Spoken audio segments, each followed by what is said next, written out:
나와주셔서 모일 수 있게 하셨습니다. 말씀이 능력되고 또 말씀을 통해서 주님 바라보는 귀한 삶이 될 수 있도록 인도하여 주시며 하나님의 뜻 가운데 강건함 누리게 하옵소서. 감사드리며 예수님의 이름으로 기도했습니다. 아멘. 오늘 본문의 내용은 아람이라고 하는 요단 동편의 북쪽에 있었던 나라가 바로 아람입니다.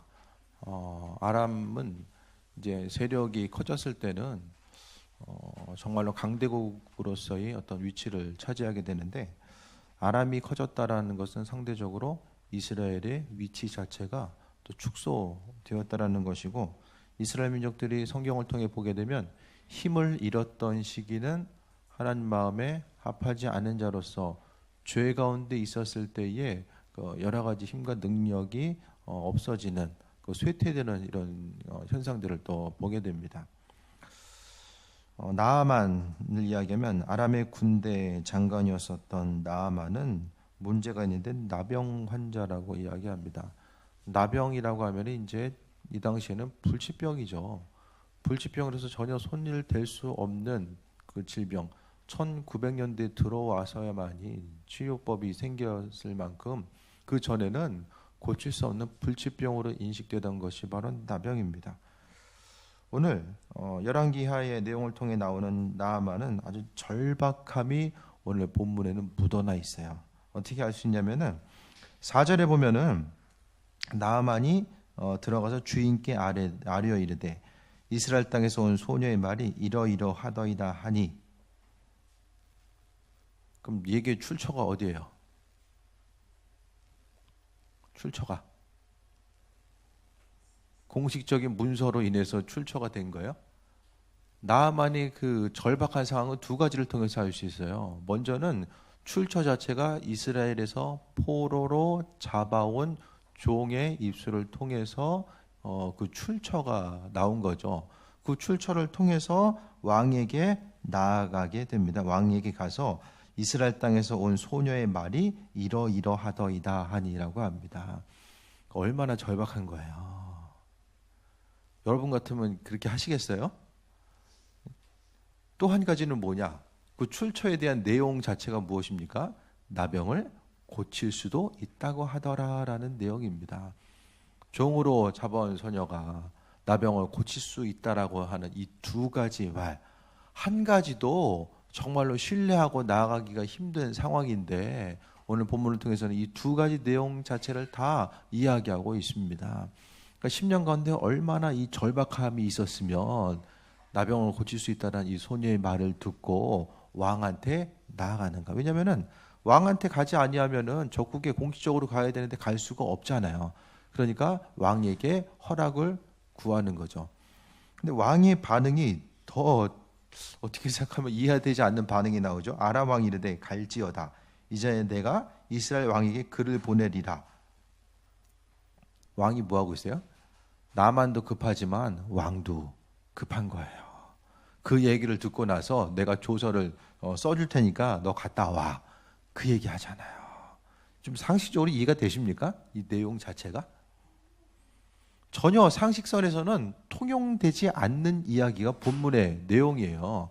감당할 수 없고 행할 수 없는 그 일들에 대해서 이야기하고 있는데, 어쨌든 본문의 상황을 보면 나아만의 절박함, 그 절박함이 왕의 절박함으로 이어지게 되고, 조서를 써가지고 나아만이 떠났을 때에 금 10달란트와 은 10달란트, 금 6,000개, 의봉 10벌을 가지고 떠났다라고 이야기합니다. 그러면은 마음속에 어떤 생각을 가지고 떠났을까요? 나아만이라면 여러분 어떤 생각을 가지고 떠났을까요? 왕이라고 한다면, 나아만이라고 한다면 어떤 생각을 가지고 돌아볼 수 있게 되길 바랍니다. 한번 갔다 볼까? 이 당시에 움직인다는, 국경을 넘어서 움직인다라는 것은 단순히 비행기 타고 움직이는 게 아니잖아요. 며칠씩, 또 나병 환자가 또 이제 말을 타고서 며칠씩 움직여야 되는 상황 자체가 힘들고 고단한 상황이었을 거예요. 하지만은 오늘 나아만은 왕에게 그 출처까지라도 참 불분명했지만은 10년 가운데 절박함이 있고 그 출처를 듣고 나서 왕이 조서를 써주고 가지고 있는 것을 이제 내어주면서까지 움직이게 하는 이 상황 자체를 통해 봤을 때에 결국 한마디로 요약하면 절박함이죠.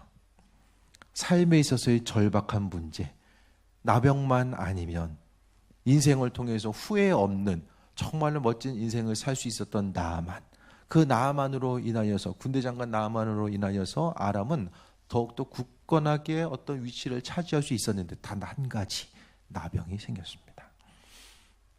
여러분 인생 가운데 그 한 가지, 여러분 인생의 나병은 무엇입니까?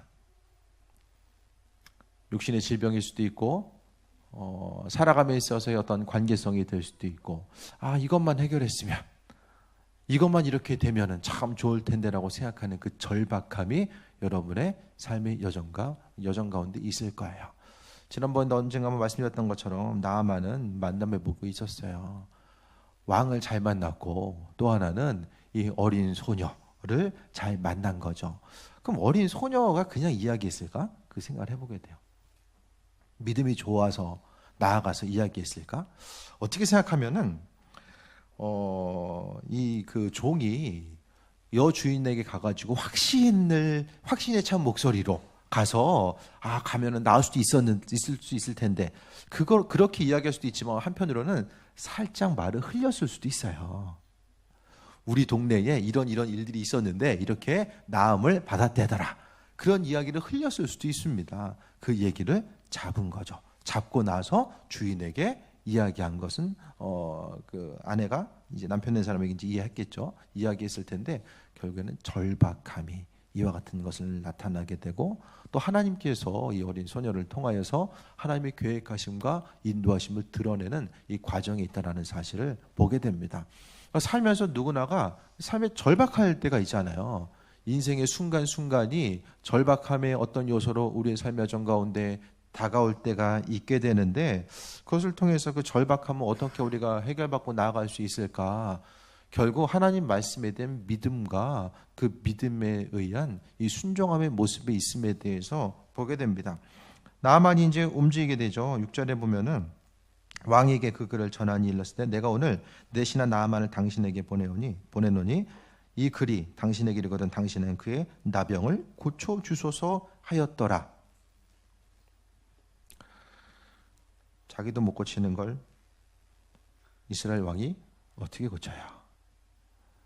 되게 황당하겠죠. 입장 바꿔놓고 보면 황당하잖아요. 고칠 수 있으면 네가 고치면 되지, 왜 나한테 고쳐? 생각한 것이 침입을 할 수 있는, 아람에서 이스라엘을 공격할 수 있는 어떤 하나의 근거를 잡기 위해서 이와 같이 행동했다라고 이스라엘 왕은 생각한 것입니다. 그래서 8절에 보면 옷을 찢었다함을 듣고, 옷을 찢는다는 것은 이스라엘 민족들의 그 극심한 스트레스와 이 분노의 표출이 바로 옷을 찢는 것으로서 이야기하게 되는데, 옷도 이 당시에 아무나 못 찢어요. 비싸가지고. 옷 한 벌이 아주 중요한 재산이었었기 때문에 엘리사가 이 이야기를 듣게 됩니다.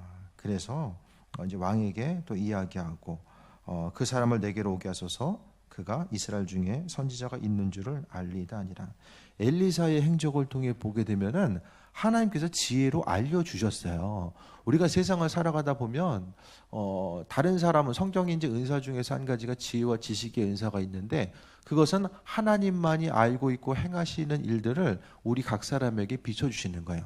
그러니까 시공간을 초월하신 하나님의 능력을, 그분의 뜻을 사람은 도저히 알 수 없는 그 일들을 사람으로 하여금 알게 하시고 하나님의 큰 영광을 나타내시는데, 엘리사의 행동을 보게 되면 적국이 쳐들어오려고 했을 때에 어떻게 해요? 미리 엘리사로 하여금 알게 하셔서 적국의 침입을 미리 막아낼 수 있는 그 일들을 이제 성경은 또 기록하고 있잖아요. 마찬가지로 오늘 나아만의 행적에 대해서 오늘 엘리사 선지자는 분명히 다 알고 있었던 것으로 보여지게 됩니다. 그래서 나아만이 말두가 병거를 거느리고 이르러 엘리사 집 앞에 이르게 됩니다. 어떤 생각을 가지고 있었는가? 나아만이 오늘 성경은 기록하고 있어요. 나아만의 생각 자체는 11절에 나와 있는 것처럼 와가지고 그래도 안수기도라도 해주면서 그의 여호와의 이름을 한번 부르고 손을 그 부위에 흔들어 나병을 고칠까 하였도다. 나름대로 하나님을 향한 기대함과, 그러니까 선지자를 향한 기대함과 소망함을 가지고 있었어요. 그런데 엘리사는 10절 통해 보게 되면은 그를 보내 이르되 너는 가서 요단강에 몸을 7번 씻으라. 네 살이 회복되어 깨끗하리라 하는지라 라고 합니다. 기대감에서 벗어나죠. 엘리사는 나와보지도 않았어요. 나와보지도 않았어요. 왜 안 나왔을까? 성경을 읽을 때 이렇게 한번 계속 질문하면서 읽는 게 되게 중요해요.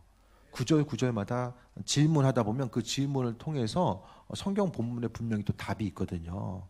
그러니까 우리가 말씀을 읽을 때마다 좀 더 적극적으로 말씀의 본질을 알기 위해서는 성경 가운데 그랬나 보다, 그것이 아니라 좀 더 적극적으로 질문하고 그 안에서 답을 찾으려고 하는 좀 적극적인 또 노력도 중요합니다.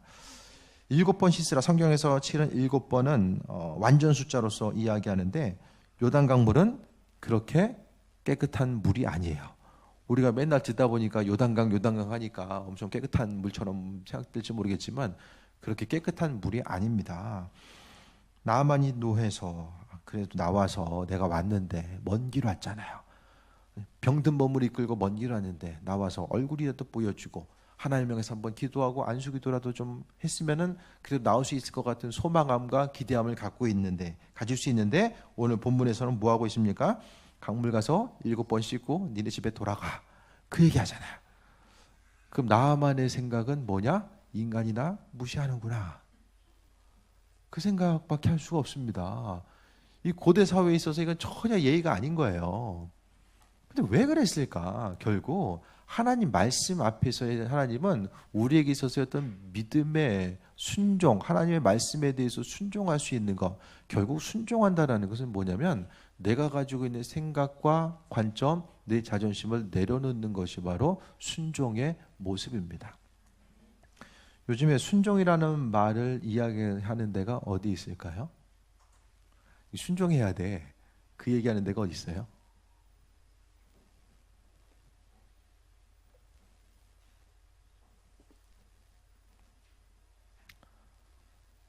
우리 학생을 대표해서 우진이, 학교에서 순종이란 말 들어봤니? 못 들어봤다고요. 어디서 순종을 이야기합니까? 회사에서 순종하라고 이야기합니까?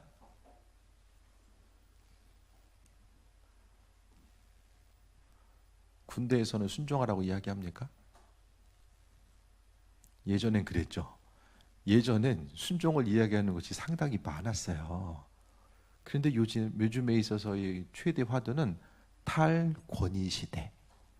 권위 자체는 무조건 없어져야 되고 개인에 있어서의 자율성을 억압하는 어떤 하나의 없어져야 될 대상으로서 이야기하는 것이 권위를 이야기합니다. 그런데 세상 모든 곳에서는 자율성을 이야기하는데 교회에서는 순종을 이야기하니까, 순종이란 단어 자체가 이전에는 미덕이었었는데 이제는 순종에 대한 그 단어를 이야기했을 때에 더 이상 내가 지켜야 되고 내가 그것을 통해서 변화되고 거듭나는 어떤 것으로서 인식하지 않은 때가 지금의 모습입니다. 그런데 하나님 말씀, 하나님이 일하시는 것은 2000년 역사 가운데 성경 말씀은 시대에 따라서 말씀의 본질이 변해오지 않았어요. 성경은 이 시대 때 우리가 생각하는 것보다 훨씬 더 많은 시대적인 변화가 성경 시대 이후로서 계속 있어 왔는데 그 시대마다 성경이 사람들의 사정과 형편에 맞춰서 적용되어 온 것도 있지만 하지만 본질적인 이 근본은 사라지거나 또 변화되지 않냐고 우리에게 왔음을 이야기합니다. 곳곳에서, 사회 곳곳에서, 우리가 교회 문을 열고 나가는 곳곳에서 어디서든지 간에 순종이란 말 자체가 부담감으로 다가오는 이때에 성경은 하나님 말씀에 대한 순종과 그에 대한 축복을 이야기하고 있어요. 하나님 말씀에 대해서 순종해야 되는 그것 자체는, 권위 아래에 있어서 우리가 순종해야 되는 근거 자체는 바로 하나님의 말씀, 그분의 능력이 사람의 생각과 지혜보다 훨씬 더 우월하고 또 우리가 할 수 있는 것보다 할 수 없는 일들이 훨씬 더 많으며 우리의 생각보다 하나님의 그 생각 풍성함이 분명히 존재하고 또 그 풍성 하나님은 우리를 그 누구보다도 더 사랑하고 계시고 우리가 잘 되기를 원하고 있다라는 그것을 근거로 합니다. 세상에서의 순종의 모습은 어떤 조직을 움직이게 하고 또 공동체의 그 번영을 위해서 서로 유대 관계성에서 있는 그 순종이라고 한다면은 교회에서는 순종을 넘어서 말씀에 복종해야 된다라고 이야기하는 그 중심은 바로 순종함의 모습 자체가 하나님의 은혜와 사랑을 경험할 수 있는 아주 중요한 근거가 되기 때문에 성경은 순종을 이야기하고 있습니다. 그러니까 목회함에 있어서 순종을 이야기하는 것 자체가 힘든 것은 사회 구조 자체가 너무나도 우리는 어떤 권위적인 것에서부터 탈피되고 나아가는 것, 앞서 이야기했던 것처럼 개인의 자율성 자체에 대해서 존중하는 것은 맞는 이야기지만은 거기에 너무나도 중심을 두고 그 가치관이 교회 가운데서 들어오다 보니까 하나님 말씀과 인도하심 가운데 우리가 더욱더 돌아보고 또 생각해보는 그 중심 가운데서 바로 하나님의 인도하심, 그 순종하라고 말씀하신 그분의 뜻이 무엇인지를 우리는 깨달아 알아야 됩니다. 세상 가운데서는 100이 있으면 99%가 옳다라고 여기고 한 사람이 아니다라고 얘기했을 때는 거의 99%의 사람들을 따라가는 것이 맞는 이치입니다. 하지만 그 원리가 교회 내에서는 온전한 것이 아닐 수 있다는 거예요. 하나님 말씀 가운데서 우리가 비춰봤을 때에 사람의 생각은 다 눈에 보이는 것을 근거로 했을 때는 99가 맞는 것 같은데 하나님께서 그 하나의 생각을 옳다라고 여기고 인정하실 수 있다라는 거예요. 그래서 우리가 교회에서 어떤 일들에 대해서 준비하고 결정해 나아가는 과정 가운데서 하나님의 뜻과 인도하심이 무엇일까에 대해서 생각하고 돌아보지 않으면 안 된다라는 것을 이야기합니다. 오늘 엘리사 선지자는 하나님의 말씀에 대해서 듣고자 힘썼고 또 그것을 통해서 담대하게 선포했습니다. 만약에 하나님께서 이렇게 말씀하셨는데 내가 생각해 보니까 그래도 먼 곳에서 오셨는데 나가서 안수기도 해드리고 잘 좀 이렇게 밥이라도 함께 챙겨서 보내드려야지. 그게 사람들 생각 가운데서는 맞는 이치일 수도 있는데 하나님께서 분명하게 명령하신 것은 그게 아니었을 수 있다라는 거예요. 그러니까 삶을 살아가면서 말씀에 순종한다라는 것, 하나님 말씀대로 살아간다라는 것이 정말로 어렵고 이해되지 않는 순간이 있을 수도 있어요. 하지만 그 결과는 하나님께서 허락하신 그 풍성한 열매들을 통해서 그분의 뜻과 예비하심이 무엇인지를 우리가 경험할 수 있게 됨을 이야기합니다. 교회 가운데서 우리가 신앙생활하면서 하나님의 뜻에 대해서 알 수 있는 방법이 뭐가 있죠? 몇 번 말씀드렸는데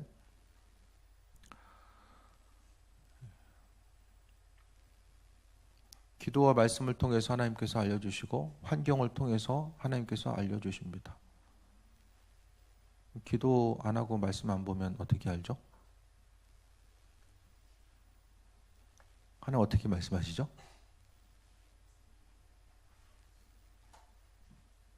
뭔가 방법이 있을 거 아니에요.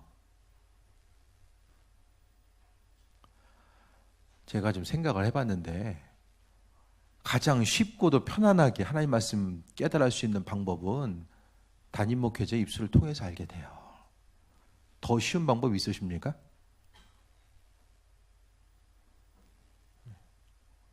하나님께서 말씀을 선포한다라는 거, 말씀을 선포하는 자리에 세우시고 또 말씀을 듣는 자리로 이끄신 것은 하나님께서 공식적으로 그분의 뜻과 인도하심을 또 목회자 입술을 통하여서 전하고자 하시는 그분의 인도하심이 있는 거예요.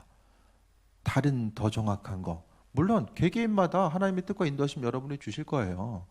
여러분의 개인적인 일들에 대해서는 간절히 기도하고 간구한 이들에게 하나님의 뜻을 여러분에게 비춰주십니다.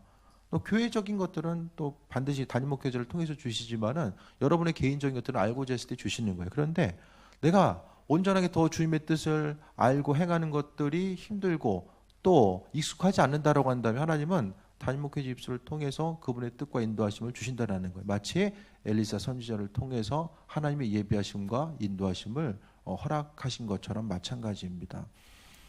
그러니까 여기서 생각해 봐야 될 것은 어떻게 여기십니까? 강단에서 선포되는 말, 또 개인적인 믿음의 권면의 말을 여러분 어떻게 여기십니까?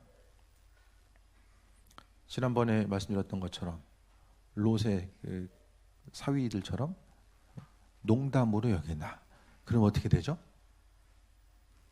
관계가, 말씀을 받아서 전할 수 있는 관계가 이제 틀어집니다. 하나님의 말씀과 그분의 인도하심을 들을 수 있는 한 가지 통로가 사라지는 거예요. 여러분, 주변 관계성 가운데 아주 친한 친구 누군가가 있을 때에 권면의 말을 해주고자 했을 때에 듣는 이들에게 더 이야기해 주잖아요. 근데 아무리 얘기해도 전혀 들리지 않는다라고 하면 굳이 이야기를 하지 않게 됩니다.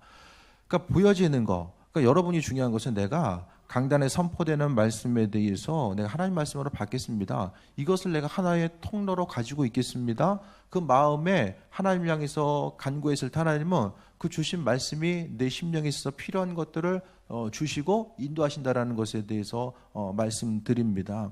그래서 여러분의 심령 가운데 선포되는 말씀, 또 신방을 통해서나 또 관계성 가운데 주시는 말씀에 대해서 정말로 주님께서 내 인생 가운데 필요한 말씀을 주신다라는 그 기대함과 신뢰함을 통해서 하나님은 그 한마디 한마디 말씀을 통해서 그분의 뜻을 이루어 가시고 인도하십니다.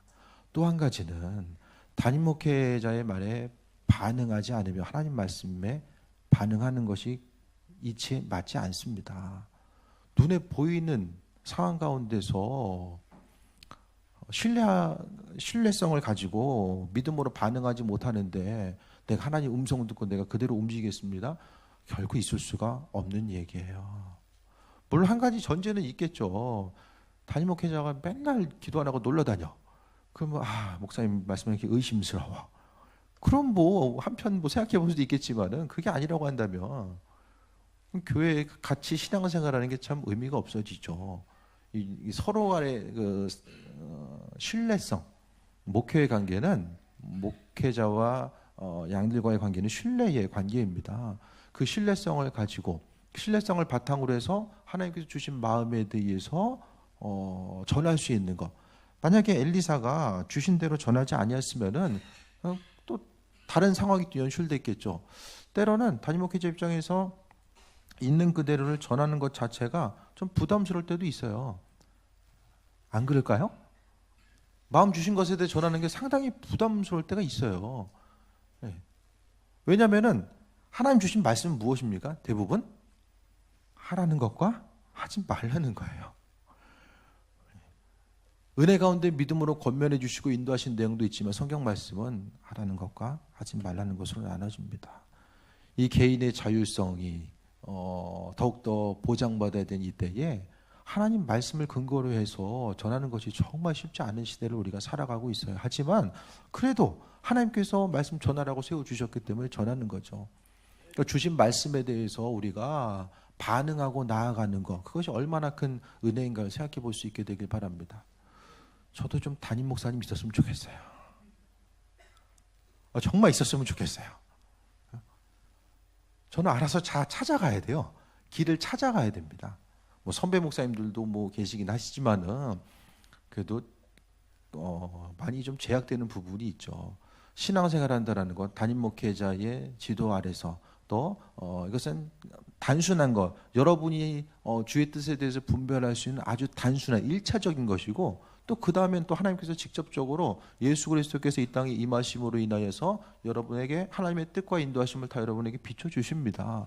그런데 담임 목회자를 통한 것이 1차적인 하나님의 뜻과 인도하심이 될 수 있다는 것을 기억하는 것이고 말씀대로 그대로 받아들이고 순종하다 보면 그로 인해서 어려움이 있을 수도 있어요. 나중에 하나님 앞에 가서 너 왜 이렇게 행동했냐 그러면 목사님이 시켰는데요. 그래도 할 말이라도 있잖아요. 순종함의 모습이 여러분에게 있어서 은혜로서 다가올 수 있게 되길 바랍니다. 나만이 생각했을 때에 기대치대로 안 되니까 분노하면서 몸을 돌려 12절에 분노하며 떠났다라고 이야기합니다. 그래도 하나님께서 나만에게 만남의 조복을 허락하셨다는 이유가 뭐냐면 종들이 와서 또 말리면서 일합니다. 만약에 더 어려운 일 시켰으면 안 했을 것이냐라고 물어봤을 때 나만이 마음을 돌리게 되죠. 그래서 나아만이 이제 요단강에 들어가서 다른 것이 아니라 7번 몸을 담그니까 살이 어린아이의 살같이 회복되어 깨끗하게 되었다라고 이야기합니다. 오늘 나아만이 회복될 수 있었던 이 공식 자체를 말씀드리면은, 먼저는 삶에 있어서의 절박함이 있었습니다. 그 절박함의 문제 앞에서 이제 그 반응하게 된 거죠. 삶의 절박함이 또 자신을 하여금 행동으로 움직이게 되고, 또 움직임을 통해서 하나님 허락하신 만남의 복을 통하여서 움직였을 때에 그가 순종하기 힘든 어려운 상황이 있었지만은 그래도 자존심 내려놓고 믿음으로 순종하며 반응했을 때에 그것을 통해서 하나님의 예비하심과 인도하심, 그 회복의 역사들을 경험하게 됩니다. 상식적으로는 이해할 수 없는 일이 많이 나오죠. 하나님 말씀대로 순종하다 보면 도무지 이해되지 않는 일들, 그 일들이 또 계속해서 있을 수 있어요. 주의 음성에 대해서 귀를 기울이고 나아가다 보면 이것은 조금 안 맞는 것 같은데, 상황적으로 안 맞는 것 같은데 이게 뭐지? 하지만 움직이다 보면 하나님의 그 예비하심과 풍성케 하심이 그 안에 존재함을 보게 됩니다. 어린 소녀 얘기를 듣고 들은 것으로 그치지 않고 왕에게 이야기하고, 또 왕은 그 얘기를 듣고 조서를 또 써주게 되고, 쓴 것을 통해서 이사야 선지자를 만나는 이 과정 가운데서도 뭐 한 가지 좀 상식적으로 이해되는 순간은 전혀 나오지 않아요. 하지만 결국엔 5장의 1절부터 14절까지 내용의 출발은 삶에 있어서의 나병이 있었는데, 나머지 순종함을 통해서 하나님께서 치유하시고 인도하셨다는 이 믿음의 공식 자체는 또 하나의 틀로서 우리에게 다가오고 있습니다. 순종함의 모습 자체가 얼마나 중요하냐. 그것은, 순종한다라는 것은 믿음이거든요. 믿음 없으면 순종할 수가 없죠. 교회에서도 마찬가지죠. 난 담임 목사님 얘기하는 못 믿겠어. 저 뒤에 뭔가가 있겠지 하면은 교회 떠나야 돼요. 신뢰 관계가 무너지면 교회 못 있습니다. 말씀 보겠습니다. 사무엘상 15장 22절 23절 같이 읽겠습니다. 시작. 사무엘이 이르되 여호와께서 번제와 다른 제사를 그의 목소리를 청종하신 것을 좋아하심같이 좋아하시겠나이까. 순종이 제사보다 낫고 듣는 것이 순양의 기름보다 나으니, 이는 거역하는 것은 점치는 죄와 같고 완고한 것은 사신 우상에게 절하는 죄와 같음이라. 왕이 여호와의 말씀을 버렸으므로 여호와께서도 왕을 버려 왕이 되지 못하게 하셨나이다 하니. 순종하지 않는 것을 말씀을 하나님 버렸다라고 여기셨어요. 나와서 예배드리는 것보다 한 번 순종하는 것이 훨씬 더 중요하다라고 말씀하셨고, 또 불순종하는 것은 우상에 가가지고 점치는 거나 똑같다라고 하나님 말씀하셨습니다. 이 구절이 순종에 대한 중요성을 언급한 아주 핵심 구절이 바로 사무엘상 15장 22절 23절의 모습입니다. 순종함에 대해서 하나님 요구하시는 것은 단순히 그분의 위엄을 높이기 위한 권위에 대한 복종이 아니에요. 결국 이 순종은 하나님께서 그분의 은혜와 축복을 우리에게 허락하시기 위한 아주 중요한 통로가 바로 이 순종의 모습입니다. 믿는 자로서 우리가 세상 살아갔을 때에 우리가 순종하지 않으면 하나님 아쉬운 게 있습니까? 없어요. 말씀 순종, 강단에서 말씀 순종에 대해서 언급하거나 개인적으로 권면드렸을 때에 뭐 저한테 돌아오는 이득이 있습니까? 말씀대로 순종하고자 하고 선포했을 때에 그냥 한마디 하고 또 없어지는 것이 아니라, 그 말씀대로 순종했을 때 하나님께서 주시고자 하는 인도하심과 예비하심에 대해서 입술로서 선포해야 되잖아요. 그러면은 우리는 그 선포된 말씀이 어떻게 이루어지는지에 대해서 우리는 그 뒤에 현상들을 같이 때로는 마음을 졸이면서 바라봐야 될 때도 있고, 때로 하나님의 예비하심이 어떻게 나타날까에 대해서 더 중심을 두고 기도하면서 봐야 되잖아요. 순종함 자체가 하나님께서 허락하신 은혜의 통로입니다. 때로는 믿음 생활하면서 세상이 취하 좀 맞지 않는 것 같고, 뭐 합리성과 효율성이 좀 떨어지는 것 같고, 이건 왜 이렇게 움직여야 되지? 이해되지 않는 면이 있다라고 할지라도 하나님께서, 선하신 그분께서 우리에게 은혜로 인도하시고 함께 하시며 그 풍성함을 날마다 우리에게 주신다라는 그 기대함과 소망함 가지고 믿음으로 순종하다 보면 하나님께서 은혜로 더하시고 인도해 주실 것입니다. 결국 순종함 자체는 하나님을 소중하게 여기기 때문에 우리가 순종할 수 있는 거예요. 말씀에 대한 권위, 그분에 대한 권위, 그분의 창조주 되심과 또 인도자 되심에 대해서 이야기하는 것, 결국 말씀의 권위 앞에 순종하는 것, 그것은 하나님 자신에 대한 사랑과 그분께서 날마다 우리에게 선한 것으로 함께 하신 것에 대해서 이야기합니다. 교회는 담임 목회자뿐만 아니라 또 교사로 섬기고 또 셀 리더로서 또 헌신하고 쓰고 하는 또 하나님께서 세우신 교회 리더십들이 있어요. 말씀 앞에 순종하고 나아가다 보면 하나님께서 순종의 말씀을 주변 한 사람 한 사람 행한 것이 바로 하나님께 행한 것이다라고 분명하게 말씀하셨잖아요. 모든 일들을 행하든지 간에 죽게 하듯 하라고 말씀하셨던 그분의 예비하심과 인도하심에 대해서 날마다 바라보고 우리가 또 승리하는 삶을 살아가야 됩니다. 순종함의 모습이 우리 신앙생활에 있어서 중심입니다. 아무리 말씀을 많이 들어도 예배에 참석하고 기도하고 하나님 음성 들어도 결국 내가 순종함으로써 믿음으로 반응하지 않으면은 아무리 많은 것을 가지고 있다라고 할지라도 결국에는 유익으로 다가가는 건 한 가지도 없습니다. 믿음의 축복은 순종하는 이들을 통해서 하나님을 이루어 주셨고 인도해 주셨습니다. 결국 우리가 서로를 향한 배려의 모습도 하나님 말씀에 중심을 두고 우리 스스로 가진 것 가지고는 배려할 수 없거든요. 하나님 마음에 주신 그것을 통해서 배려하고 협력하며 나아갔을 때에 하나님의 나라가 더욱더 세상 가운데 충만하게 됨을 우리가 경험하게 될 줄 믿습니다. 순종의 관계성이 가정과 교회와 각각의 속한 곳에서 회복되고 이 배려의 관계성으로 나아갔을 때에 하나님 나라가 세상 가운데 더 확장되어 나아가게 될 줄 믿습니다. 순종함을 통하여 하나님 허락하신 축복이 너무나도 놀랍고 크다라는 것을 기억하시고 하나님의 은혜 가운데 또 충만함 누리는 삶이 되시길 축원드립니다. 기도하겠습니다.